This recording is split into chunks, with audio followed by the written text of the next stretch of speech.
Hello, and welcome to episode 14 of the Conservationists Assembled podcast, the show that seeks to unite Earth's mightiest advocates in a mission to ensure a future for our planet's incredible habitats and its awesome inhabitants. I am your host, Johnny Bloxham, and today's episode is highlighting the world of the polar bear and the awesome work of Polar Bears International. Join the podcast and today's expert guests as we discuss everything about this species and the conservation efforts directed at their survival. This week's expert guest is none other than Amy Cutting, Vice President of Conservation at Polar Bears International. Please welcome Amy as she joins the ranks of the Conservationists Assembled initiative to input her passion, knowledge and expertise on polar bear conservation. Amy, thank you for joining us on the podcast today. How's it going? Great, thanks for having me.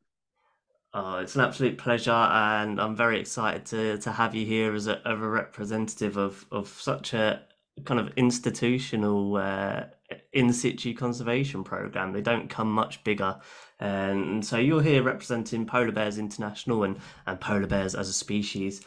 So, first place, can you tell us about polar bears? Yeah, absolutely. I mean, we'll get into all kinds of things today, I think, but the most important thing to know, polar bears are the world's largest land mammal, which is a little ironic because they're actually categorized as a marine mammal because they receive all their nutrition from that ocean ecosystem and spend most or all of their lives on the frozen surface of the sea ice.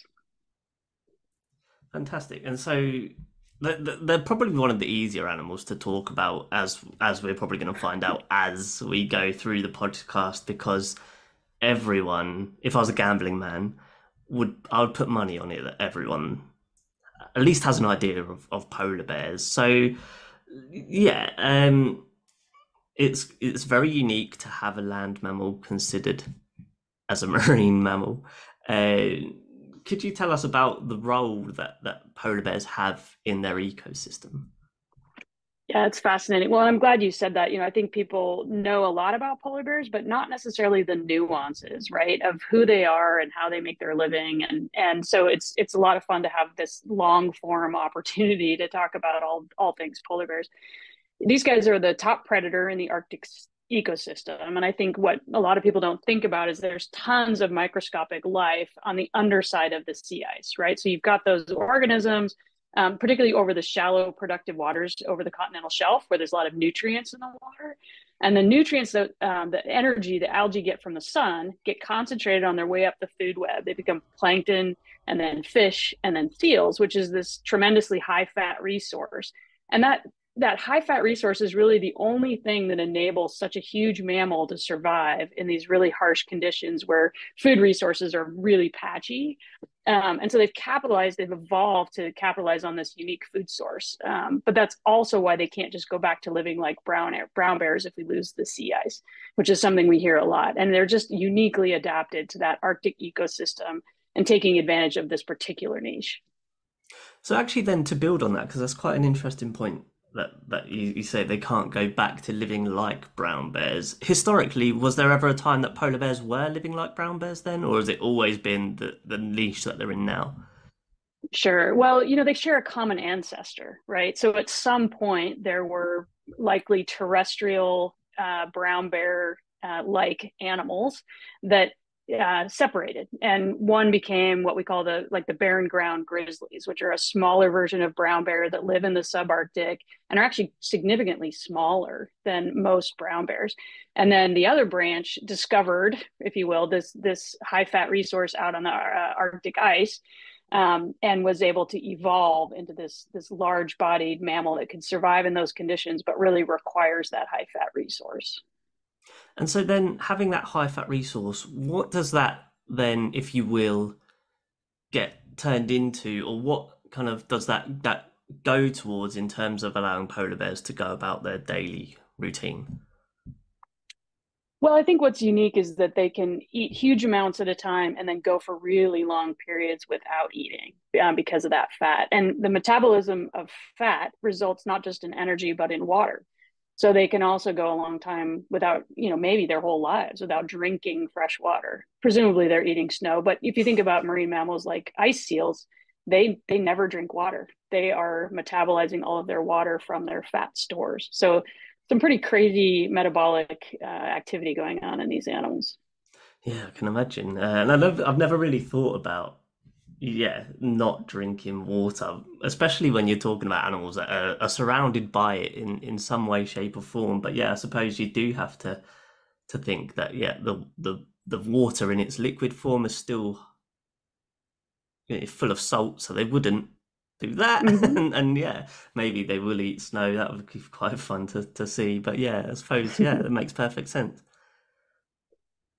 So, in terms of why we're talking about polar bears today, what are they classified as, and where are their threats coming from? Yeah, it's a great question. So the IUCN, the Global Conservation Organization, lists the polar bear as vulnerable. Back in 2008, they were listed as threatened under the U.S. Endangered Species Act, and that was an interesting case because it was the first animal ever listed due to the predicted future loss of their habitat due to sea ice loss in a warming Arctic. They were also listed in 2011 as a species of special concern under the Species at Risk Act in Canada. So that's their domestic legislation to conserve and protect wildlife up there. I think, one of those nuances about polar bears that I was alluding to is there's actually 19 different subpopulations of polar bears, and they live in 4 different regions of the circumpolar Arctic that we define by how the ice behaves throughout the year, whether it persists or whether it melts away in the summer, whether it sort of piles up from, due to various currents. And so those are really pretty distinct lifestyles for those bears. And each of them will fare differently in a warming Arctic. Some are more immediately at risk, and some will be impacted more down the road. But the current warming trends are predicted to lead to a loss of 2/3 of the world's polar bears by the end of the century. And in terms of threats, there are certainly lots of different things that we could be concerned about, but the real threat by several orders of magnitude is this loss of habitat due to climate change. And according to NOAA scientists, the sea ice cover at the end of summer, which is the ice minimum in the Arctic, has shrunk by 13% per decade relative to the 30-year average. And to sort of think about what that means, that's a loss of 31,000 square miles, an area about the size of the state of South Carolina in the US, every year. Yeah. Yeah, so we're just losing huge landscapes of habitat for these animals. And the other thing that people don't always think about is the ice that survives year round, right? So there is some ice that does not melt away in the Arctic. It's getting thinner and more fragile than it used to be. So that old thick ice used to make up about 1/3 of the Arctic ice pack at the winter maximum back in like 1985. In 2020, in the sea ice maximum, it accounted for less than 5%. So these conditions, make it difficult for a polar bear to make a living. In some places where the ice used to freeze very thick, it might actually be a short-term advantage where you've got these leads and it's opening it up to their prey to move further north. But long-term, they're all going to be impacted. And they're now predicting an ice-free summer even sooner than we had originally thought. Perhaps by the end of the decade, we could see ice-free Arctic in the summer, which is just astounding. And the concern is that the Arctic is, people hear about the warming of the globe, but the Arctic is warming disproportionately. So we're seeing even bigger impacts up north. Yeah, it kind of, I mean, it definitely sounds like it's that do or die time. So really then you know, not that there isn't hope, but what do we really need to start doing? Obviously, we hear about reducing your carbon footprint, but how are we going to start seeing that measurable change? Or, when could we start seeing that measurable change? Because it's easy, I suppose, to hear that we need to reduce our carbon footprint. I suppose we really need to start hearing the numbers of what reducing the carbon footprint will do in terms of seeing that benefit. Absolutely. Yeah, it's a complicated question for sure, and there's lots of different things happening.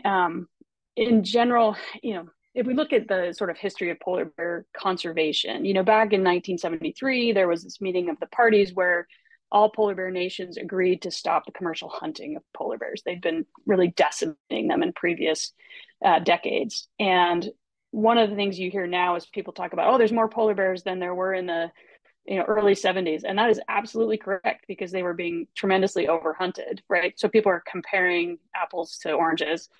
But our polar bear populations right now, most of them are relatively healthy. Some are declining, some might be increasing, and some are holding steady.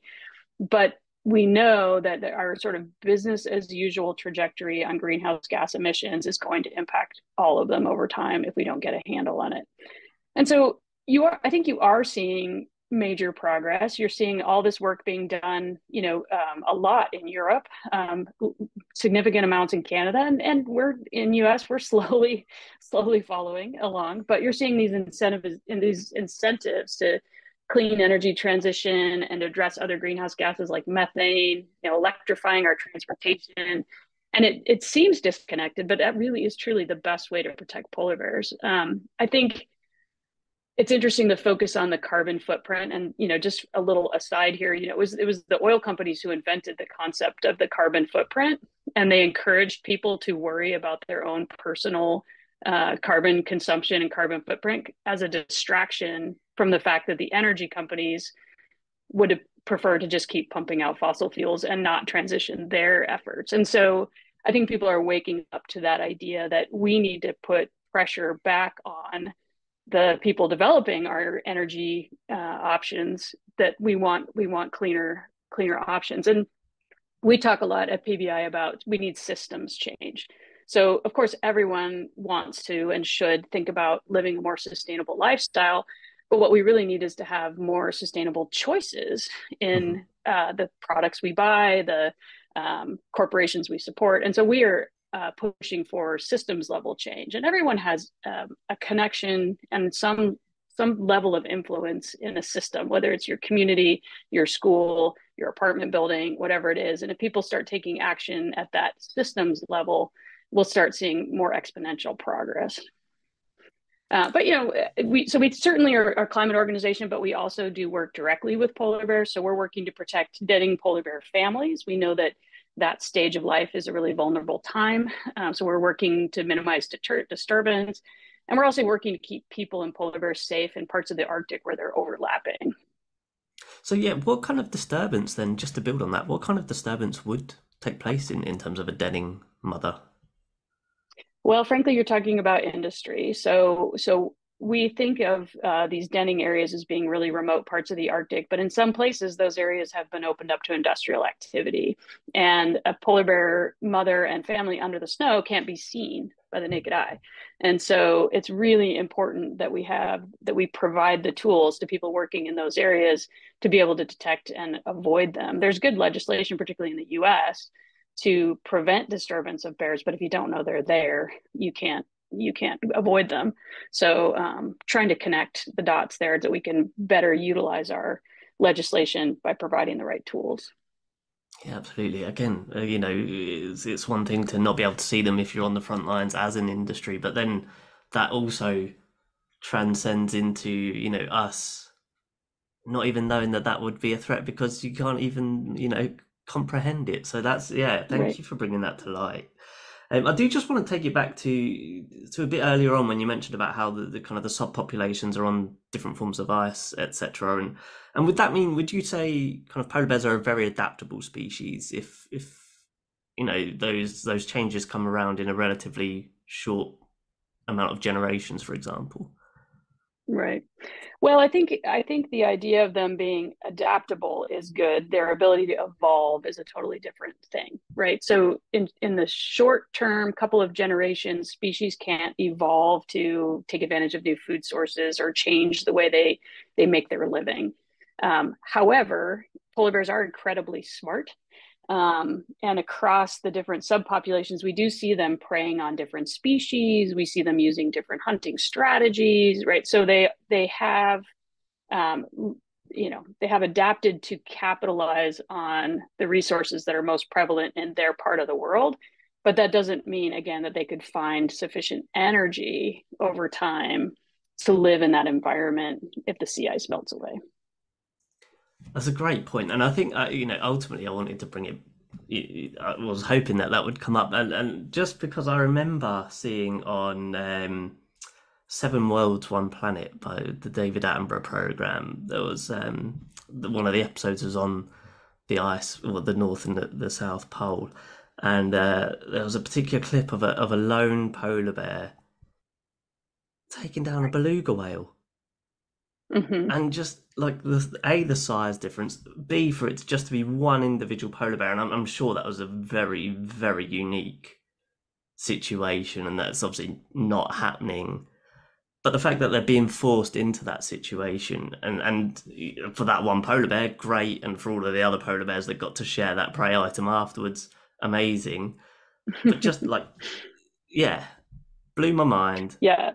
The strength and power is impressive when you talk about them pulling an 800-pound animal out of the water. It's pretty stunning, and they have definitely learned to capitalize on carcasses that they come across if animals get trapped in the ice, that sort of thing. Um, but those are not consistent enough forms of nutrition. There are areas off the coast of Alaska where indigenous hunts of whale species continue and the bone piles are left. And there are bears who have discovered those bone piles and learned to utilize that food source. The problem, and so then people ask about supplemental feeding, right? Should we offer them food?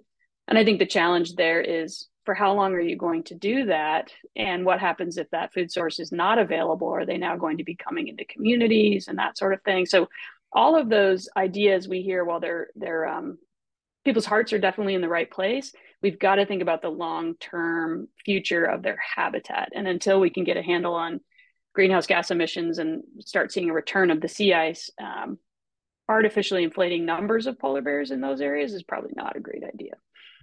Yeah, I think it ultimately would lead to some form of human animal conflict, which, like you've already said, is just one of the many, many roles of Polar Bears International. And that does then bring us onto the platform of Polar Bears International. And yeah, we've briefly talked about the roles, and we'll get onto that a bit later. But could you just give us an idea of how Polar Bears International was founded and how they've got to where they are now? Absolutely. So PBI was founded actually back in like 1992 by a group of polar bear photographers who had spent time in the area around Churchill, Manitoba, and just really wanted the world to know more about these amazing animals that so few people would ever get to see. But over the years, we've evolved into a crew that I now think of as small but mighty, and very nimble conservation organization, and that's bringing needed attention to this existential threat we talk about of climate change. And if I think about you had asked about some of the accomplishments of PBI and what we've done over the years, and just a sort of a short list would be starting with Steve Amstrup, who's our chief scientist emeritus. He led that team that got the polar bear listed under the U.S. Endangered Species Act back in 2008. And recently, he and a colleague who's a climate scientist, Cecilia Bitz, were able to put together a paper connecting specific greenhouse gas emissions emitting projects to specific impacts on species survival of polar bears. And that should require regulation of these projects under the legal language in the Endangered Species Act. It's a major milestone that occurred last year that should remove that loophole for regulating greenhouse gases. So that's a pretty significant career arc for him, and really impressive work. And as I mentioned, for many years, we've been studying polar bear families when they emerge from the maternal dens by placing remote cameras outside of these known dens. And over the decade, the technology continues to improve, and we're building this extensive database of these really rare, direct, detailed observations of the behavior and body condition of families at den emergence. It's another, not only are polar bears difficult to observe directly, getting to actually observe them emerging from their maternal dens is sort of unheard of. So we've also, I think, made a lot of progress on developing new technologies or new applications for technologies. We created we call it a burr on fur tag, which is a tag that can just adhere to the fur of the polar bear rather than having to be on a collar. And that's allowing us and others to tag and track animals that can't be collared for whatever reason, whether it's males whose necks are too wide or Yeah. juveniles that we worry about their growth. So that's an exciting tool. And then we've been working with different radar technologies, both to detect the maternal dens, like I mentioned, and also radar to detect polar bears approaching communities in the dark and in harsh Arctic conditions to hopefully provide some early warning systems. And then lastly, since long before the pandemic Zoom revolution, actually since about 2011 or 12, we have been broadcasting live from the tundra into homes and classrooms all over the world. Our Tundra Connections program invites scientists, celebrities, and educators to our mobile studio, Buggy One, provided to us by our partner Frontiers North Adventures. And we show polar bears outside our windows near Churchill, Manitoba, while we share the latest in polar bear research, management, and coexistence. So those are some of our keystone programs and accomplishments that I think make me really proud to be part of this organization. Yeah, it certainly makes it all inclusive, which ultimately, I suppose, is the biggest thing you can want from conservation, isn't it? At the end of the day, because then you get your supporters and you get the funding, and that's actually our next point. So, aside from the on the ground work and the research that PBI is doing, how and where is that funding coming from in order to allow that amazing work to happen? Yeah, our funding is primarily from individual donors that just support our work and believe in our mission, and we're deeply, deeply grateful for that. I think we have a nice, diverse mix of funding support, though. We work with a number of different foundations. There's a significant number of zoos that contribute to our projects and are strong partners of ours. We recently got a Gates Foundation grant, which is very exciting. Um, and of course, corporate sponsors, which I will shamelessly plug now, but Canada Goose in particular and Frontiers North Adventures also have been long-standing, significant partners of ours, both supporting our work in the field and providing financial support. And that diversity, just like with your own personal budget, right? Having that diverse stream of resources is really it gives you some resilience. I will say, though, we've grown substantially over the years from, when I first started volunteering with PBI 20 years ago, there were no employees, and now we have over 30 on several different continents. And our financial demands are quite high. So we're always interested in more people looking to help support our work. Yeah, I'm sure. And I suppose, again, that inclusiveness by, the cameras, for example, for people to live stream is just almost that incentive to donate because they can see what they're donating to. Seeing the work in action. Yeah, I would be remiss if I didn't also mention we work closely with explore.org, who produces the live bear cams from the Hmm. tundra. So during bear season in the fall, you can actually watch these live cameras that are broadcasting from Tundra Buggy One. And we'll have a new camera out at Cape this year, out at Cape Churchill. And then they also do Northern Lights and beluga cameras from the community of Churchill. And those are great ways for people to get connected in real time with what's happening up in the Canadian North.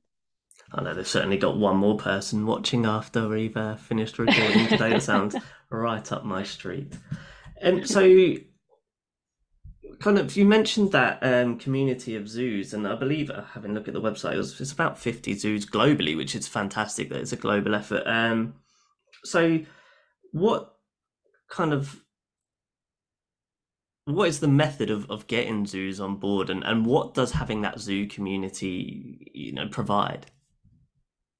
It's a great question. Yeah, we are actually celebrating the 20th anniversary of our Arctic Ambassador Center network this year.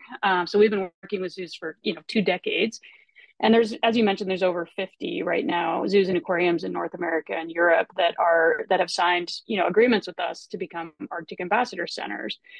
And these zoos are hosting hundreds of millions of visitors each year, and these people are coming from all walks of life. It's different from a national park or wildlife refuge. All kinds of people come to the zoo, and so zoos and aquariums are uniquely positioned to engage with the public about the need to address climate change to conserve all kinds of wildlife. And zoos have also been active over the last decade or so in contributing to scientific research that helps us better understand wild polar bears. Some of these projects are getting at the heart of energetics questions or calibrating new tracking technologies in ways that just could not happen with free-ranging wild bears in harsh, remote, Arctic areas. And when I was at the Oregon Zoo, we engaged in several of these projects, and it was really rewarding. The animals actually participate in these fun training sessions. We do a lot of voluntary training to encourage their participation. They work with their caregivers. the staff get this opportunity to directly connect to conservation, and our zoo guests get to see science in action, which is, another mission is sort of scientific literacy in the community. So our relationships with zoos are both deep and broad. We have what we call a climate alliance program every year, where we solicit our member organizations can put forward participants to join in this training season, and they spend time working virtually on their climate communication and the depth of their polar bear knowledge. And then they come with us up to Churchill and engage in training and exposure to what it looks like to be up in the north in these communities. And they return to their institutions to train their teams on how to reach out about polar bears and climate and the urgent need for action. And we've trained hundreds of people at this point at multiple different institutions. So we're really, I think, leveraging those partners to get the word out in a way that we know is effective and impactful. And then we also know that those teams are getting something from the experience in terms of networking with their colleagues, feeling like they're part of a larger purpose. And it's a really inspiring collaboration that we have going. Yeah, it sounds amazing, and it sounds like the perfect program to, develop a passion in someone that, of course, when they go back to their job, they're literally going to tell anyone and everyone that they can get their hands on to listen about it. So yeah, it sounds like a really good initiative. Well, and zoos have impressive social media reach these days too. So it's not just about their on grounds programming. They have clever, witty, fun, beautiful social media channels that people are following. And it gives them an opportunity to speak to a really big number of people about conservation actions that they can be taking. And a colleague of mine at Oregon Zoo likes to call it chocolate wrapped vitamins, that you tune into the social channel to see the cute picture of an otter that day, and then you learn about some legislation you should be supporting. Yeah, it's a real kind of great mix of both. And speaking of the education that zoos are doing and PBI in general, are there any big kind of events coming up that people should be tuning in for? There always are big events coming up that people should be tuning in for. Yeah, we just wrapped up our annual International Polar Bear Day, which is February 27th every year. And we celebrate that day and talk about our work with moms and cubs. And our Arctic Ambassador Center network and other friends and partners push that message out, and it ends up quite a bit in the popular media nowadays. So that's a big one that we're very proud of and has become a real attention grabber. In the summer, in July, we celebrate Arctic Sea Ice Day, July 15th, which is typically the sea ice minimum in the Arctic. And that's an opportunity for us to talk about what polar bears are doing over the summer. And many of them are forced ashore during that time. But it's a time to celebrate the Arctic ecosystem as the Earth's air conditioner, and thinking about how we protect that resource for all of us. And then, of course, Polar Bear Week is typically the first week in November. It often is kind of straddles Halloween. And that is the week when polar bears, typically the largest number of the season, are moving through the area around Churchill towards the mouth of the Churchill River, where the sea ice freezes first in Hudson Bay. And so Polar Bear Week is a great time to tune into the polar bear cameras and to our Tundra Connections broadcast. It's just a time to celebrate the bears getting back out on the ice for the season of feeding. Fantastic. A few dates there for our listeners to put in their calendars. Again, I'll be putting them in mine and yeah, I'll be tuning into all of them. So, Amy, that's given us a great insight into polar bears, the work of PBI, and what everyone can do to participate. So we're going to switch track now and kind of highlight your career and how you got to where you are. I'm very excited to have you on as we mentioned earlier. But yeah, so tell us about yourself and give us an insight into your background and how you got to PBI. Absolutely. So I think, like many young people who was interested in biology, I thought, oh, I'll be a biology teacher. I came from a long line of not scientists. And so honestly had no idea what the different options might be. So it seemed like what you did, if you loved the science of life, was become a teacher and tell other people all about it. But somewhere in there, I went on a whale watch excursion and decided that was what I wanted to do with my life, is study whales. And as often happens, serendipity and different kinds of things. And I ended up at a dolphin lab at the University of Hawaii that was studying memory and cognition and language. Um, but during the period of getting my master's at that lab, what I realized is I really loved working with the animals and working with the people learning to train the animals. That was really satisfying for me, not so much the research and writing part. So I volunteered at the local zoo, and I fell in love with that and ended up following that path. So most recently, I was a curator at the Oregon Zoo. I was actually at Oregon for 20 years, and I was involved with PBI all of that time. I worked closely with them since about 2004, facilitating meetings, helping with workshops, that sort of thing as a volunteer. But the last couple of years I was at Oregon, we had these incredible opportunities to facilitate these conservation science studies. And the keepers, trained a polar bear to walk on a treadmill, and they taught her to swim in a swim flume so we could gather information about energetics and calorie consumption and activity. They taught them to give voluntary blood samples and allowed us to calibrate a bunch of different techniques for studying animals in the field. And it was really extremely satisfying to bring those two parts of my career together. And then I got the opportunity to join Polar Bears International in this new position as their vice president of conservation. And honestly, I like to tell people I feel like the groupie that got to join the band. So it's really been a privilege, to join this team and explore what we can do with all the talent that we have. Yeah, some of that research sounds insane. Like just being able to do that and the long term benefits that it's going to have is phenomenal. So obviously we're here talking about polar bears. So is there a particular individual polar bear that's had a kind of a what's the word, a particular attachment or impact on your career, or a completely different species? Right. Oh, gosh, honestly, there's so many, and they're definitely not all polar bears. Almost every animal you work with becomes special to you in a different way.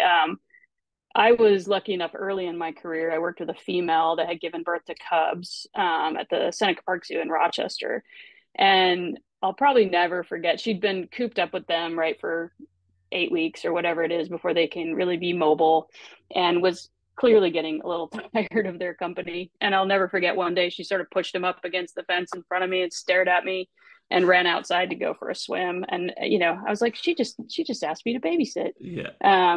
And I was really moved by the level of trust that she had to sort of leave them behind with me to take a break. But I think there's one bear at the Oregon Zoo that will always be special to me. Her name is Tossel. And she was the first bear in the world to give a voluntary blood sample, right? The keepers just trained her and made her comfortable and rewarded her to the point that she would allow them to take a blood sample. And the trust that she developed with her keepers and her curiosity about all the odd things we were asking her to do, she was always intrigued by, well, what are they coming up with now, and what are they asking me to do now? And she was always very interested in it. And she was an animal who had not had a great early experience in the zoo environment. She was 20 when I met her, and that was 15 years ago. And it just super cool to see her flourish under the modern care, and the stunningly capable keepers that we had.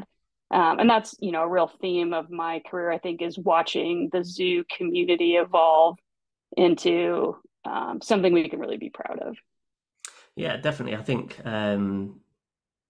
polar bears are certainly one of the kind of species that you can have that clear cut definition of the improvement of standards of them within zoo care. There's always books of polar bears in zoos back then, and to see the level of difference now is so kind of moving and fulfilling for where the zoo industry is going. Absolutely. So what does a typical day look like for you as vice chair for Right. conservation? Well, I would say these days I get a lot less exercise than I used to. I used to put in several miles a day walking around the zoo, Mm. as zoo staff do. And these days, I'm a bit of a desk jockey, working from home when I'm not traveling. The zoo does actually provide me some desk space, so I sometimes pop in up at the Oregon Zoo and get out of my house. And but I have a lot of meetings, honestly, with the program teams, our media folks, our science team, one-on-ones with staff. And I also get to do a fair amount of writing. They let me do first drafts. We have actual professionals who always check my work. But so in many ways, it is a desk job. But then, of course, on average, about once a month, I do get to travel, and that's not always super glamorous things, to like going to see polar bears in the wild. It might be going to visit some of our zoo partners who always host us so well, and it's always a delight to go and meet with folks. It might be meeting with sponsors, it might be escorting people up to see polar bears, it could be traveling to see some of my remote coworkers who are kind of all over the place. So it's a nice blend Mm. between traveling and getting to work from home and have some flexibility in my schedule and engage remotely with people all over the world. Yeah, and that's a really nice point. So on that, what do you feel like this level of networking is has done for you? Oh gosh. I think it's very eye-opening and provides a lot of perspective to talk with people who are all over the world. We have people in Ohio and Missouri and Norway and Churchill, Manitoba, and Scotland. And so it's always good to hear what's happening in other parts of the world. It helps break down that sort of U.S. centric worldview that a lot of us are guilty of.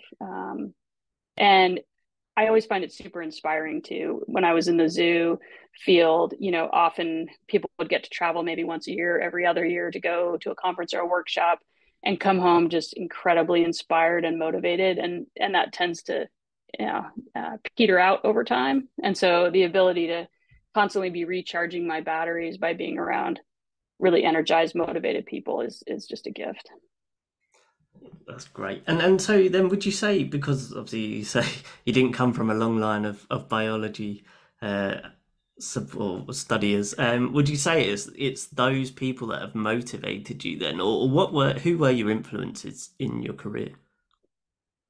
There were a number of people over the years that believed in me and my abilities before I had a title to go with it. So I mentioned, working with PBI and volunteering with them since 2004. I was an animal keeper for the first 10 years of that. And I loved my job, but of course I was also looking for ways to have a broader impact. And Polar Bears International folks always included me and asked me to help and support. So I got the opportunity to facilitate some meetings with a lot of important people from various walks of life. I got the opportunity to meet some of the world's most prominent polar bear biologists, have one-on-one conversations with them. And I think all of that helped me build the skills and abilities that I have now. And I just think I would really encourage people to look for leader opportunities, regardless of your official title, and encourage people who are already in a leadership role to look for those who show promise and encourage and support them. I think sometimes we wait around for people to be in the right role or have the right title, and people can take on leadership roles to make impacts regardless of where they are in the organization if we give them the opportunity. Right, some very valid advice, and yeah, it's great to hear about what PBI did for you, and obviously now how you're giving back as a collaborative effort with PBI and all of the other partners. So that's, yeah, really kind of full circle and just lovely to hear. So is there anything else that you'd like to achieve in your career? Anything else I'd like to achieve? A wise person once told me that our primary job is to find, hire, and train our replacement. And I'm surrounded by talent at Hmm. PBI. So I'm really excited to spend the latter part of my career, helping them grow as conservation leaders, while we're continually striving for significant climate action.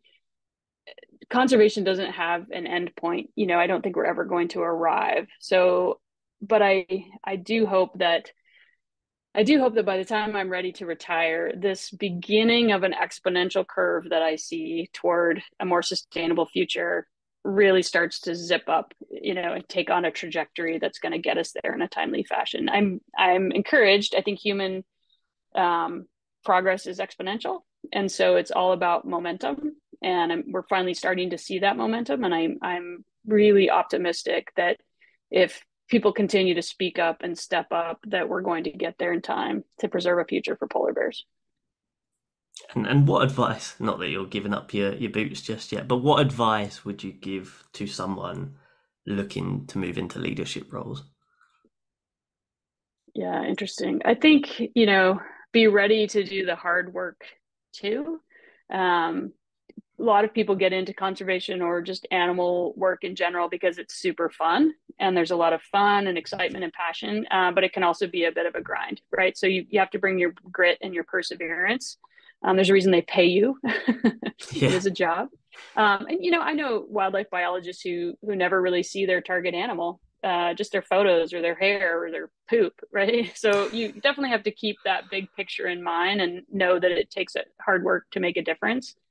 And then I have kids myself now, and they're thinking about what they want to do with their life, and the advice I always give is to really think hard about what kinds of things you actually want to do all day, not just what title or position you want to have, but what does that work look like day to day, because careers are long, and you can go into something for the passion and the motivation, but if you don't enjoy it on a day-to-day basis, if you're not doing the activities that you really love, you're going to need to look to make a change, which is yeah, also fine. very poignant. And on the note of the daily grind, we're now gonna shift focus to how you unwind and how you step away because it is, like you say, hard work, long hours. It's never done, but that work-life balance is incredibly important. So, Amy, thank you for giving us an insight into your background. And yeah, we just want to learn about what you do to relax. So, or aside from that, what else makes you tick?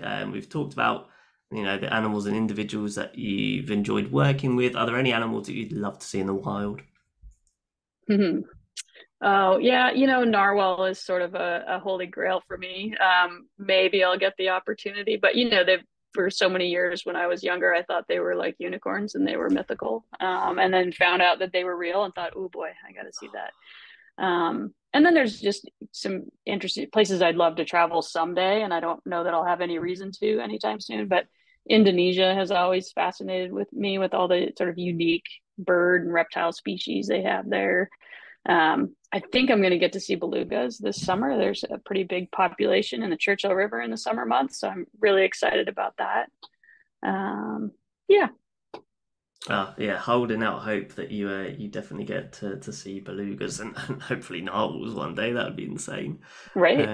And yeah, definitely could get on board with getting out to Southeast Asia as well. They've got such a range of Hmm. biodiversity.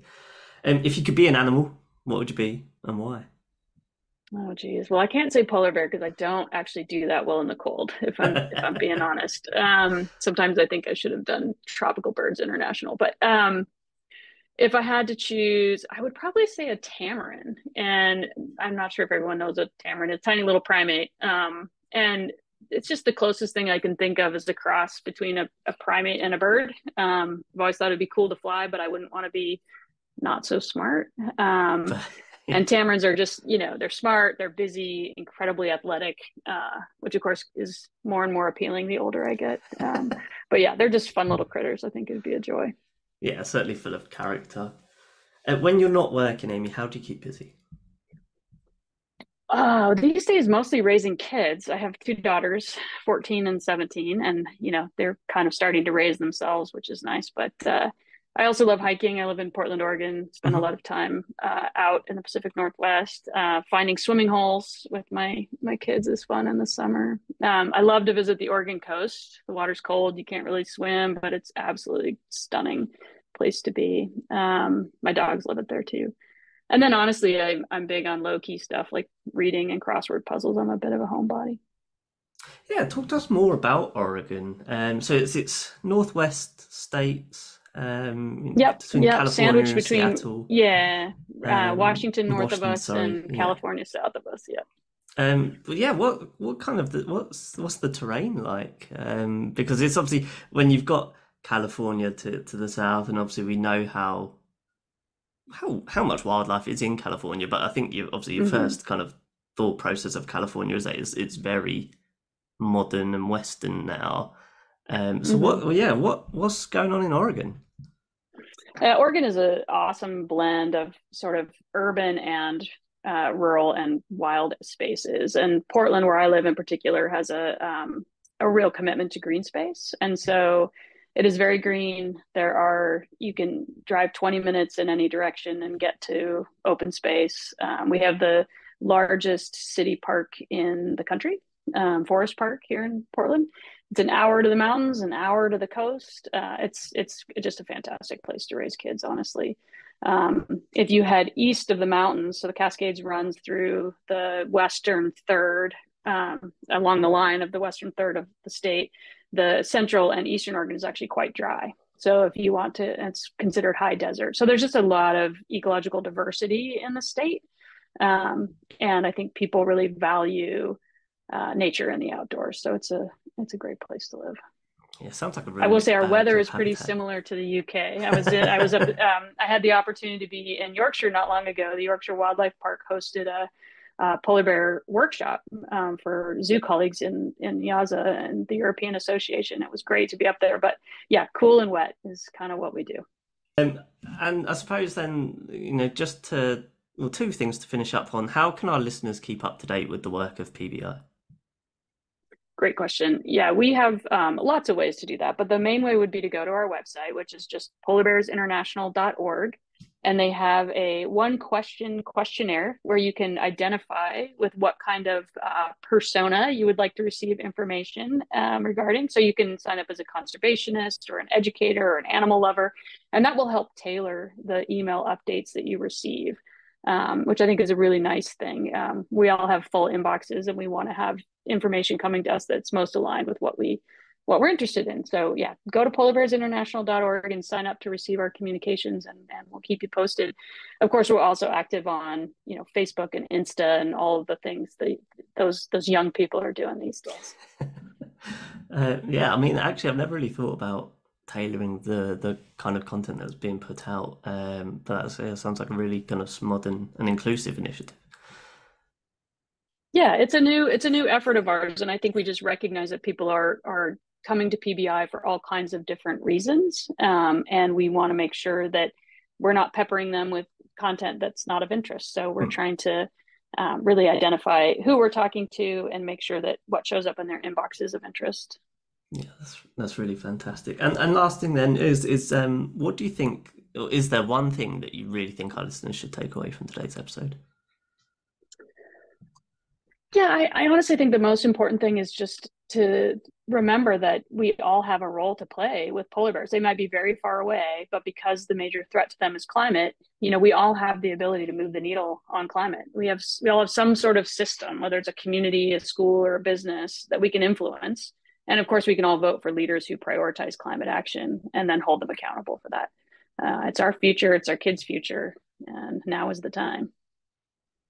Yeah, a great point to finish up on there. So, Amy, a massive shout out to you for giving your time and joining the podcast today. It's been really, really cool to listen to you talk about all things polar bear and how inclusive the conservation can be. So, we will be sure to keep up to date with PBI. So, I'll be adding everything to the calendar that I possibly can to be available on those dates. But yeah, so we'll be sure to keep up with any polar bear developments. So yeah, truly thank you for your time today. Oh, thank you. I appreciate being invited. I happen to like talking about polar bears quite a bit. It's always beneficial when you like talking about the work that you do. I'm sad to say it, folks, but that is all we have for this week's episode of the Conservationists Assembled podcast. A massive thank you to Amy for her hard work in conservation and her time on the podcast today, but also a huge thank you to all of you for tuning in as always. If you did enjoy this episode, please like, share and review or rate the podcast, as it helps us to keep improving and spreading the word on the conservation efforts taking place around the world. Don't forget that you can always follow and interact with the podcast on Instagram, Facebook or via email. I've been your host, Johnny Bloxham, and I hope to see you all next time. This week's thought to remember is, you are not Atlas carrying the world on your shoulder. It is good to remember that the planet is carrying you.